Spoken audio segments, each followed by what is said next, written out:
سورۃ الاخلاص کی فضیلتیں۔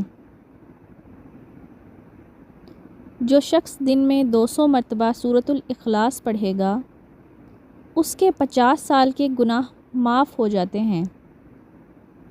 جو شخص سونے کا ارادہ کرے اور دائیں کروٹ پر سوئے پھر 100 مرتبہ سورۃ الاخلاص پڑھے تو جب قیامت کا دن آئے گا اللہ تعالیٰ فرمائیں گے، اے میرے بندے، اپنی دائیں جانب سے جنت میں داخل ہو جا۔ ایک حدیث میں ہے کہ حضرت ابو ہریرہ رضی اللہ تعالیٰ عنہ فرماتے ہیں کہ جناب رسول صلی اللہ علیہ وآلہ وسلم نے ارشاد فرمایا، سب جمع ہو جاؤ، تمہیں 1/3 قرآن سناؤں گا۔ جب صحابہ کرام رضی اللہ تعالیٰ عنہ جمع ہو گئے تو آپ صلی اللہ علیہ وآلہ وسلم تشریف لائے اور قل ھو اللہ احد پڑھی اور ارشاد فرمایا، یہ سورت 1/3 یعنی تیسرا حصہ قرآن پاک کے برابر ہے۔ ایک اور حدیث میں ہے کہ ایک آدمی کو سورۃ الاخلاص سے بہت محبت تھی اور اس محبت کی وجہ سے وہ اس سورت کو ہر نماز کے اختتام پر پڑھتا تھا۔ پھر اللہ تعالیٰ نے اس کی اس سورت سے محبت کی وجہ سے اسے جنت میں داخل کر دیا۔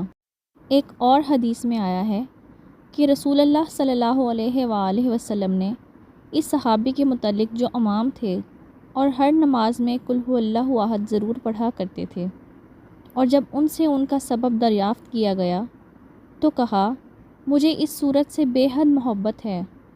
فرمایا، اس شخص کو خبر دے دو کہ بے شک اللہ تعالیٰ بھی اس شخص سے محبت کرتے ہیں۔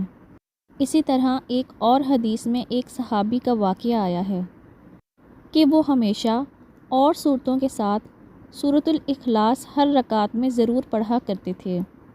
جب ان سے ان کا سبب دریافت کیا گیا تو انہوں نے کہا، مجھے اس سورت سے بہت محبت ہے، تو اس پر رسول اللہ صلی اللہ علیہ وآلہ وسلم نے فرمایا کہ اس سورت کی محبت ہی تم کو جنت میں داخل کر دے گی۔ ایک اور حدیث میں آیا ہے کہ رسول اللہ صلی اللہ علیہ وآلہ وسلم نے ایک شخص کو صدقے دل سے قل ھو اللہ احد پڑھتے ہوئے سنا تو فرمایا، اس شخص کے لیے جنت واجب ہو گئی۔ ویڈیو کے اختتام پر میری آپ سب بہن بھائیوں سے گزارش ہے کہ سورۃ الاخلاص کو 1 مرتبہ پڑھیں اور صدقہ جاریہ سمجھ کر اس ویڈیو کو شیئر کریں، اور اگر آپ میرے چینل پر نئے ہیں تو لائک اور سبسکرائب ضرور کریں۔ شکریہ۔